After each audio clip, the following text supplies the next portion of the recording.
İmam Şafii'ni İmam Şafii kılgan ki? Ha? Apası. Енесі құрсақта түрелік İmam Şafii төрелген күні атасы кетіп атпай. Палестинаны таштап, İmam Şafii'nin апасы, Палестинаны таштап тұрып, Меккеге көчіп тұрып, баласының талим тарбиясын өз іштейді, тұрмышқа шықпайды. İmam Şafii'ni оқытам деп, ошончолук аракет кылат. Арам ошол биздин мечитте Машидул Харамга жөнөтүп турат. 7 жашта İmam Şafii rahmatullahi aleyh, 7 жашта İmam Malik rahmatullahi aleyh Muvatta kitabın, hadis kitabın жаттайт. 7 жашта жаттайт Muvatta hadis kitabın. 7 жашта жаттап туруп İmam Malik'e келип, İmam Malik улуу имам, мени шакиртте кабыл алыңыз дегенде жандагы баары күлөт. Bu 7 жаштык бала кайсы шакирт болмок эле деп.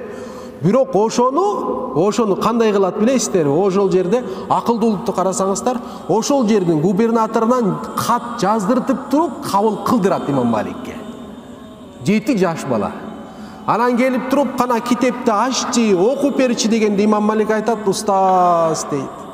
Дамыллам, мен бул китеп хадистердин баарын жатка билем дегенде, кана бул хадисти айтчысы шатыратып айтат, осы айтчысы шатыратып айтат, тиги хадис шатыратып айтат, тиги хадис шатыратып, иши кылып баарын окуп берет.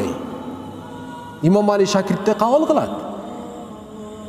Шафии мазхабы билесиздер, İmam Malik Maliki мазхабы менен Ханафи мазхабынын ортосунда баягы экөөнүн бирөөнүн суусу, бирөөнүн камыры болуп туруп, жуурулуп туруп, ортодо Шафии мазхаб пайда болот.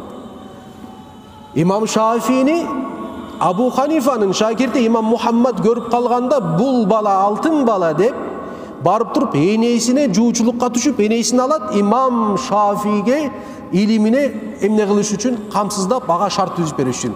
İmam Şafii'nin sebebinin oşol üçün barıp enesini alat İmam Muhammed.